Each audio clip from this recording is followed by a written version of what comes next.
It started with a crunch. Not the kind you hear when you bite into toast or step on dry leaves. No, I'm talking about the sickening metal on wood kind, the kind that yanks you out of bed at midnight wondering if someone just took out half your property. I bolted upright, heart pounding. My name's Vaughn Carver, and I live in a quiet cul-de-sac in a neighborhood that's supposed to be peaceful. Keyword, supposed. Ever since I bought this place 3 years back, the HOA's been a nightmare. And at the center of it all? Amanda Whitlow, the bleach blonde, SUV driving, clipboard wielding Karen-in-chief from the HOA board. She's the kind of woman who thinks the world exists for her convenience, and everyone else is just in the way. You know the type. I grabbed my phone, threw on a hoodie, and ran outside. My fence, the one I personally installed last fall after the HOA gave me grief over the last one being unapproved, was wrecked. The entire corner section had been crushed inward like a soda can. A Cadillac Escalade was sitting half in, half out of my yard like it had just given up halfway through a demolition derby. And there she was, Amanda, in her satin robe and furry slippers, standing outside the driver's seat with her hands on her hips like I had inconvenienced her. "You parked too close to the curb again, Vaughn," she snapped before I could even speak. I had to swerve. My truck was parked in my own damn driveway. "Are you out of your mind?" I said, clicking the record button on my phone's camera.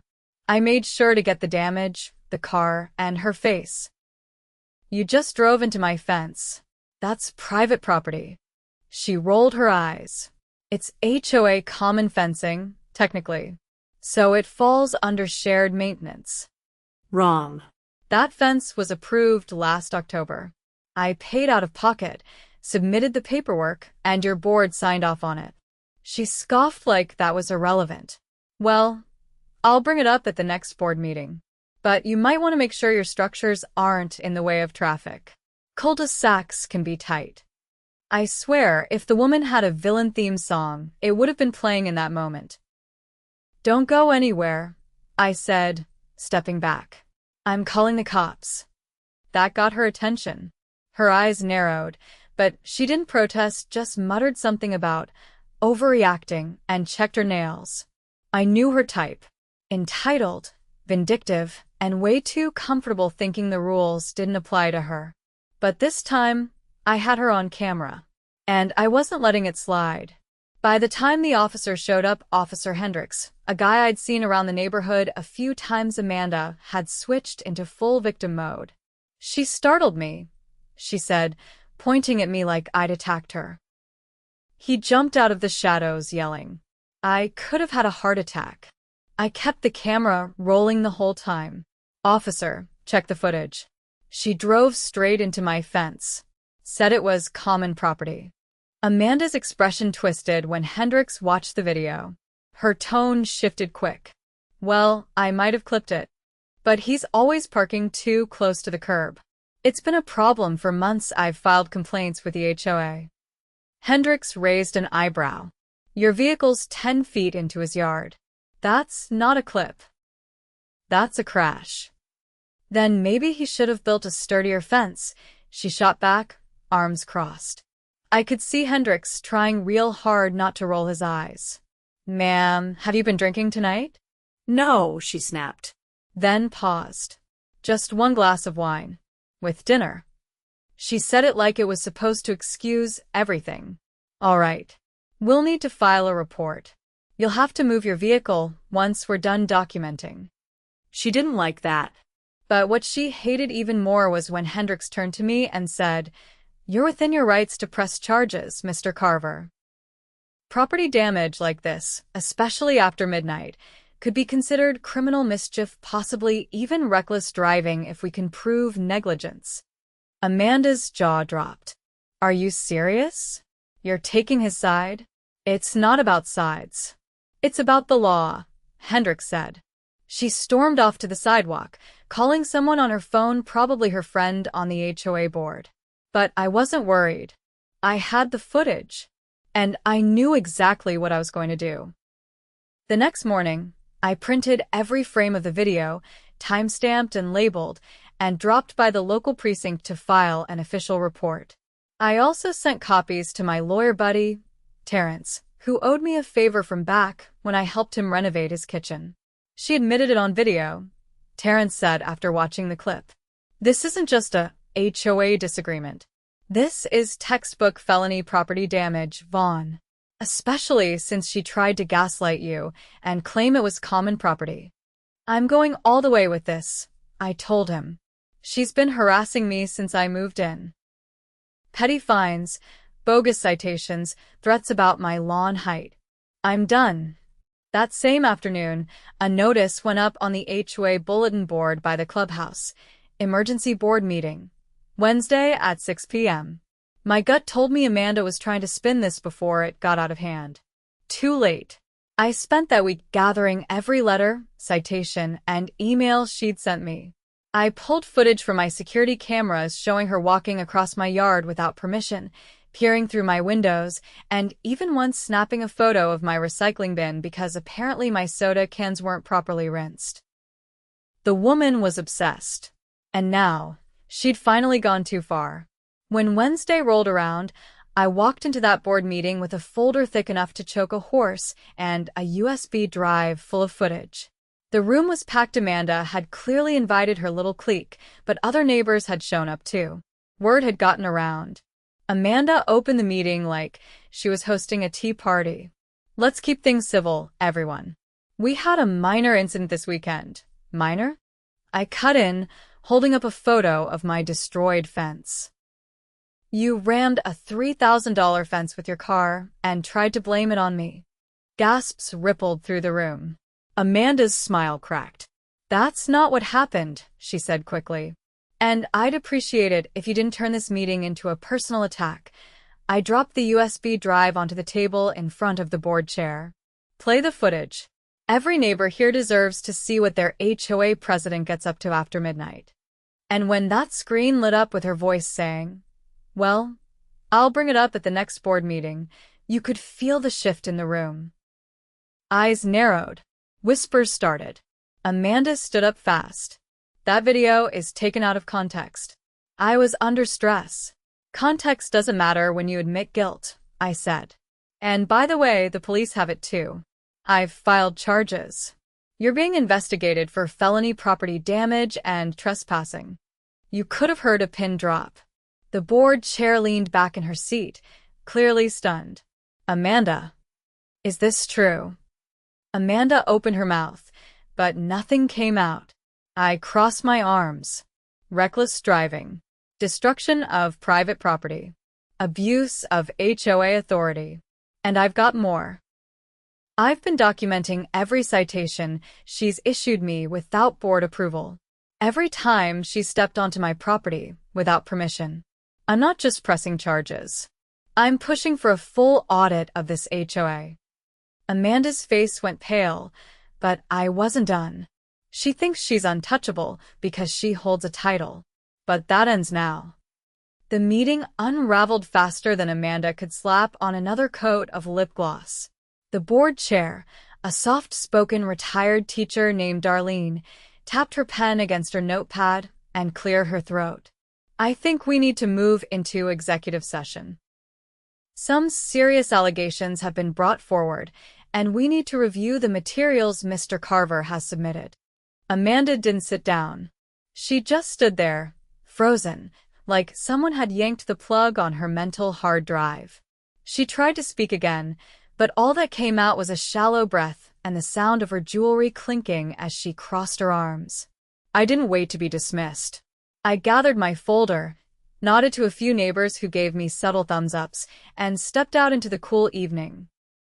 On the way to my truck, I passed Brian, the guy who lived 3 doors down with the paper-thin patience for nonsense. You just made my year, he muttered, holding the door open for me. I didn't say anything. Just gave him a look that said, it's not over yet. The next morning, I got a call from Terrence. They're taking this seriously, he said. The precinct forwarded your footage to the DA's office. They flagged it for potential charges including criminal mischief, property destruction, and violation of municipal code regarding HOA authority over private structures. Apparently, you're not the only person who's complained about her. I paused. Wait. There's more? 3 other residents have filed complaints since last year. 2 of them tried to remain anonymous, but this is going to pull everything into the open. Looks like you lit the fuse. I didn't know what I expected, maybe a warning letter or a fine. But this? A full-blown investigation? I wasn't exactly cheering, but I'll admit, I felt something close to vindication. By the end of the week, I had a letter from the city's Office of Neighborhood Oversight. They were launching an audit of the HOA's financials and decision-making records, citing multiple complaints of overreach, selective enforcement, and apparent conflicts of interest. I made copies and slid a few into the mailboxes of the quieter neighbors, the ones who always nodded politely but kept their heads down. If there was ever a time to speak up, it was now. That weekend, I was in my garage organizing receipts when I saw someone approaching from the sidewalk. It was Darlene, holding a clipboard and looking 10 years older than she had at the meeting. "I hope I'm not interrupting," she said. "Not at all. Something I can help with." She looked around before stepping inside the garage. "Between you and me, Amanda's been pushing decisions through without full board votes. We found out she's been approving fines and citations on her own and using HOA funds for, well, things we didn't authorize." I didn't say anything. I just waited. She ordered a patio cover for her backyard last month. Said it was a maintenance necessity. It was almost $6,000. Charged straight to the HOA account. I raised an eyebrow. Did she even get approval for that? She didn't even fill out a request form. Darlene handed me the clipboard. Copies of invoices, all with Amanda's signature. No co-signers. No vote records. Some of them even had handwritten notes in the margins. One read, "Processed urgently, no board delay." Another had "Personal reimbursement board vote forthcoming." "She's been treating HOA funds like her own checkbook," Darlene said. "We've already contacted a forensic auditor. If this goes where I think it's going, we're going to need witnesses." I didn't hesitate. "You'll have mine." By Monday, the audit team arrived. They weren't subtle about it. 3 city employees in navy windbreakers loading boxes into a white van parked in front of the clubhouse. Amanda wasn't home when they started, but she showed up halfway through with her arms full of folders and a man I'd never seen before, mid-40s, balding, expensive shoes. Probably a lawyer. The audit team barely looked up. They logged every document, photographed every receipt, and carted out 2 desktop computers and a locked file cabinet. Amanda stood on the clubhouse steps, whispering furiously to her companion. The moment he noticed me watching from across the street, he nudged her toward the car. They left without saying a word. That night, I got a text from Brian, the same neighbor who'd congratulated me outside the meeting. He asked if I could come over for a few minutes. When I walked up his driveway, he was already outside with 2 others, Marla from the corner house and a guy named Felix who worked nights at the airport. Brian didn't waste time. "You still have that footage?" he asked. "Every second of it." He nodded toward Marla. "She's got something you need to see." Marla handed me a tablet.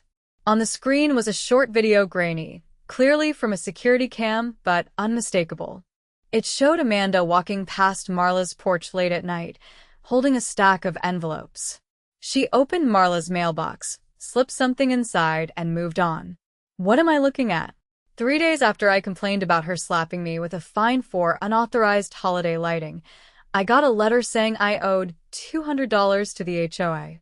But the HOA never sent it. I asked Darlene. She said no such letter was ever issued. Brian crossed his arms. "She's been fabricating fines, sending them out without board approval, trying to scare us into paying cash or mailing checks to her P.O. box instead of the HOA address." Felix chimed in. "Same thing happened to me. I paid $100 last year for some nonsense about vehicle overhang. Sent the check to the address on the letter. Guess where it went? Not to the HOA account." I felt my stomach drop. It wasn't just a power trip anymore. This was fraud. Real, prosecutable fraud. I forwarded the video to the audit team, Marla said. They said it changes a lot. They're contacting the postal inspector next. That explained why, 2 days later, a federal vehicle rolled through the neighborhood. A woman in a black jacket with a badge on her belt spent nearly 2 hours at the clubhouse. When she left, she was carrying the same folders Amanda had brought in during the audit. Only now they were sealed in evidence bags. Amanda's house went dark after that. No porch light, no SUV in the driveway. Word was she'd taken a leave of absence from her job. No one had seen her for 3 days. Then came the knock on my door. 2 officers. Plain clothes, but the badges were real. "We're here to speak with Vaughn Carver." "That's me." They asked to come in. I offered them seats. They didn't waste time. "We've collected enough evidence to move forward with criminal charges against Amanda Whitlow. Your footage provided the initial probable cause, and the audit uncovered multiple instances of financial misconduct. We're coordinating with the district attorney's office and the United States Postal Inspection Service. We're letting you know because you've been listed as a primary witness." I nodded. What's she looking at? At minimum, mail fraud, embezzlement, and criminal mischief. Possibly more, depending on what the postal team uncovers. I didn't ask anything else. Just thanked them for the update. That night, a moving truck pulled up to Amanda's house. Her husband, who'd always kept a low profile, loaded boxes into the back without help or conversation. A few neighbors watched from their porches. No one offered assistance. By morning, the house was empty. The HOA board held an emergency election the following week. Amanda's name wasn't even on the ballot. Darlene was voted president unanimously. Brian joined the board along with Marla. I declined the offer, said I'd rather stay as a watchdog from the sidelines. But I did offer to help draft a new charter. One with real oversight, transparent finances, and term limits. Funny thing happened after all this. Neighbors started talking again. People who used to rush inside at the first sign of drama now stopped to chat on the sidewalk. Someone even started a weekly barbecue rotation. Turns out, all it took to bring a community together was exposing a fraud who thought she was bigger than the rules. And me? I finally repaired that fence. Only this time, I added steel posts. Just in case anyone else gets any bright ideas. 3 weeks after Amanda disappeared behind the drawn blinds of her now vacant house, the neighborhood had settled into something close to peace. You could almost feel the tension unraveling from the sidewalks, like pressure finally releasing after a long stretch of silence. Lawn chairs started appearing in front yards again. Kids rode bikes in the street without nervous glances toward windows. And that oppressive, invisible leash Amanda had kept around everyone's neck had finally snapped. But as nice as that calm was, I knew better than to think it was over. The audit had only scratched the surface. The Office of Neighborhood Oversight had assigned a compliance officer, a sharp-eyed woman named Carla Santiago, to work with the newly restructured board. She showed up in a slate gray blazer, carried a battered leather briefcase, and had the kind of energy that made people sit up straight when she walked into a room. I met her on a Wednesday afternoon when she stopped by my place to ask a few questions about Amanda's history on the board. We sat on the back patio, my dogs stretched out on the cool concrete between us. She ran the HOA like a private monarchy, I said, handing over a binder of printouts. No oversight, no votes, just directives. Carla flipped through the documents, stopping every few pages to underline something in red. She submitted these citations with forged board signatures. You noticed that? I leaned forward. No. Wait, are you saying she faked approvals? 3 different signatures, all written in the same pen, same angle, same pressure, Carla said. It's not just fraud. It's premeditated falsification of governance records. That gave me pause. This wasn't just about my fence anymore. Carla continued, we've been digging into the HOA's bank activity. There are thousands in cash withdrawals marked as vendor reimbursements, but the businesses listed don't exist. One of the addresses was an empty storage unit registered under her nephew's name. Another led us to a defunct landscaping company that shut down 4 years ago. I sat back slowly. How much money are we talking about? Carla looked up. We're estimating around $76,000. So far. The number hit like a gut punch. I had suspected she was skimming, but that much? That was a different beast entirely. Carla closed the binder. There's another issue. One we're escalating to the county prosecutor. She hesitated, then pulled a photo from her case. It was grainy, printed from a surveillance still, but I recognized the location immediately. The clubhouse's storage room. Amanda stood in the frame, wearing gloves, holding an open box labeled ballots.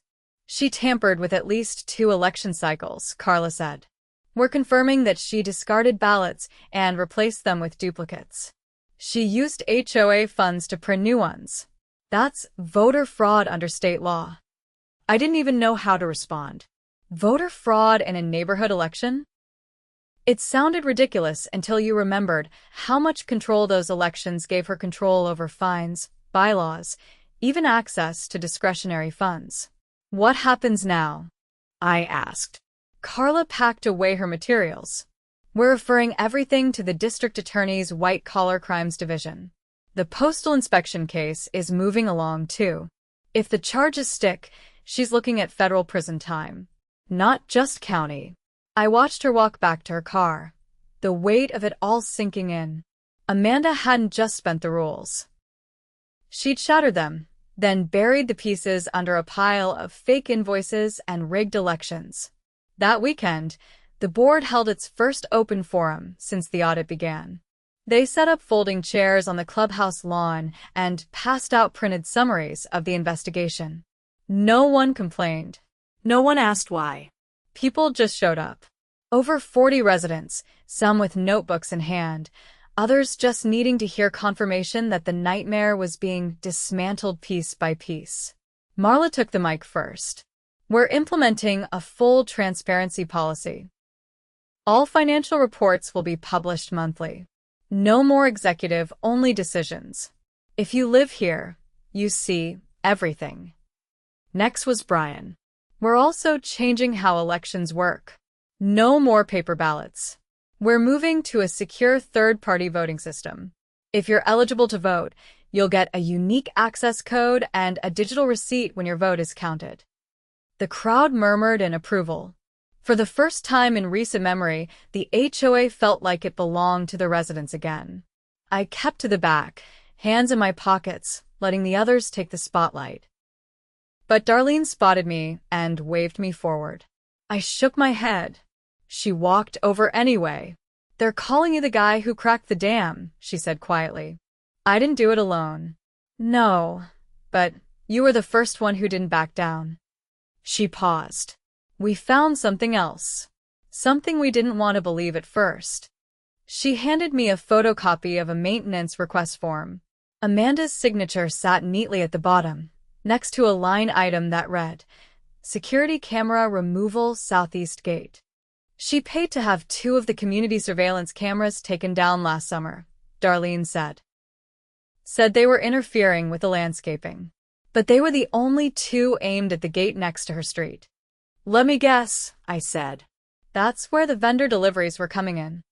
Darlene nodded.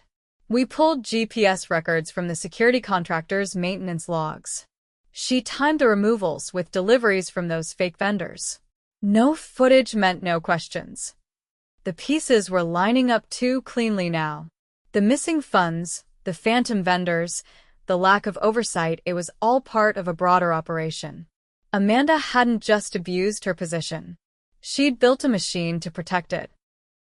The next week, things escalated fast. A county grand jury indicted Amanda on 12 felony counts: mail fraud, wire fraud, misuse of HOA funds, ballot tampering, and falsification of public records. Not long after, federal agents escorted her out of a law office in Midtown, hands cuffed behind her back, face shielded by a scarf and sunglasses. Someone caught it on video, and it spread through the neighborhood like wildfire. That night, I heard a knock on my door. Not a loud one. Just 2 short taps. Felix stood there, holding a six-pack and wearing a look that said he hadn't slept much. "You here?" he asked. Yeah. He handed me the beer. "I think we're gonna be all right now." We sat on the porch, watching the sky fade into a burnt orange horizon. "I used to feel like I couldn't even breathe in this neighborhood," Felix said. "Every time I backed out of my driveway, I checked twice to make sure my bumper wasn't over the sidewalk. I didn't even let my niece draw with chalk on the front path. I thought they'd find me." "You weren't wrong," I said. "She fined a kid for sidewalk art once." Felix chuckled, a dry, tired sound. "Not anymore." We held a block cleanup the next weekend. Not because anyone told us to, but because it felt like a chance to really reclaim the place. People brought rakes, paint, even a grill. Someone patched the cracked basketball hoop by the park. A teenager repainted the community bench with designs from local kids. And for the first time, people weren't looking over their shoulders. The HOA board passed a resolution the following month, named after Amanda's scandal, the Whitlow Clause. It required mandatory third-party audits every year, with a rotating resident liaison to oversee board activities. No board member could serve more than 2 consecutive terms. And any financial decision above $2,000 required full community vote. Carla returned once more, this time just to observe. "You ever think about joining the board?" she asked me. "No," I said. "I think I'm more useful outside the walls." She smiled. "That's fair. But you've got a good mind for justice. You see what people don't want to." "I just know the smell of rot when it's in the walls," I said. "And I'm not afraid to tear out the drywall." She nodded and left me with one final folder. Inside were the official charges filed against Amanda. She'd pled not guilty, of course. Her trial was scheduled for the fall. But the evidence was overwhelming. 7 resident testimonies, 23 forged documents, over $70,000 in unauthorized spending, and surveillance footage showing her walking out of the clubhouse with a stack of ballots tucked under her arm. It would take a miracle for her to walk away free. But honestly, I wasn't worried anymore. We'd built something stronger than fences here. We'd built a neighborhood that remembered how to stand together. By early fall, the neighborhood looked different, not just physically, though the faded signs and rusted benches had all been replaced, but in the way people carry themselves. The fear that used to hang over the cul-de-sac like a thundercloud was gone. Neighbors walked slower, waved more. Even the mail carrier lingered long enough these days to chat with residents instead of hurrying off like she was dodging landmines. Amanda's trial date was set for the end of October. In the meantime, the state attorney's office had quietly reached out to me, along with 6 others. They were building a case that extended far beyond our HOA. Turns out Amanda hadn't just been running a one-woman shakedown in our neighborhood. She'd served on 2 other HOA boards in the past decade, both of which dissolved mysteriously after heated disputes over finances. No one had ever connected the dots before. Until now. I was called to testify at a preliminary hearing for evidentiary review. It wasn't a full trial, yet just a procedural step to determine what would be admissible. Terrence, my friend turned legal Sherpa, sat in the gallery with a pen tapping lightly against his knee. The courtroom was stark, fluorescent lights buzzing like a dentist's office. Amanda sat at the defense table in a muted gray dress, her hair pulled back tight. She didn't look at me as I walked to the witness stand. The assistant district attorney, a woman named Harper Lang, walked up holding a folder thick with exhibits. "Mr. Carver," she began, "you are the person who captured the initial footage of Ms. Whitlow's vehicle damaging your fence. Is that correct?" "Yes." "Can you describe what prompted you to begin documenting her behavior prior to that night?" I gave a clear account: my camera setup, the unauthorized citations, the unusual pattern of her interactions with certain residents. Harper didn't interrupt. She let the details sit in the air, unchallenged. Then she asked, "Did you ever receive any formal response from the HOA board regarding your complaints about Ms. Whitlow's actions?" No. I submitted 3 written requests for review. None were acknowledged. She nodded, then held up one of the forged approval letters Amanda had used to issue citations. "And to your knowledge, did this signature belong to a valid board member?" No. "That's supposed to be from a man who moved out of the neighborhood a year before that letter was dated." Gasps murmured from the gallery. Amanda's defense attorney, a suited man with a face like wet cement, rose for cross-examination. He tried to chip at my credibility, suggesting I had a personal vendetta, that perhaps I had tampered with the footage. Harper objected twice. Both objections sustained. When I stepped down from the stand, Amanda looked up for the first time. Her eyes met mine, not in fury or defiance, just flat, like a car battery left too long in the cold. After court was adjourned, Harper caught up with me outside. "She's going to crack," she said. Her co-defendant just flipped.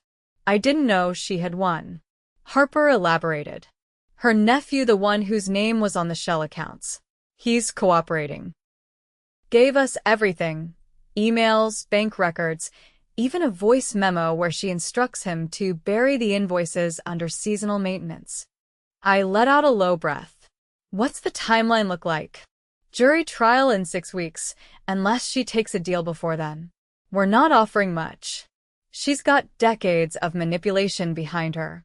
It's time someone held her to the fire."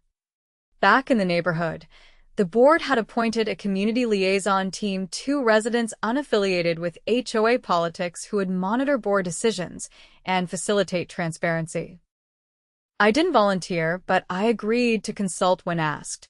One afternoon, I met with Darlene at the clubhouse. She'd been reviewing old digital backups from the HOA's shared drive. "There's something strange here," she said, clicking through folders on a laptop. "These are supposed to be the yearly budget reports." I leaned over. The file names were all identical, each labeled Final Budget and dated 5 years in a row. Same size, same date modified. "Open one," I said. She clicked. It was a spreadsheet showing balanced accounts, vendor payments, and reserve funds intact. 2 intact. "They're all the exact same file," I said. She copied one report and renamed it 5 times. Darlene frowned.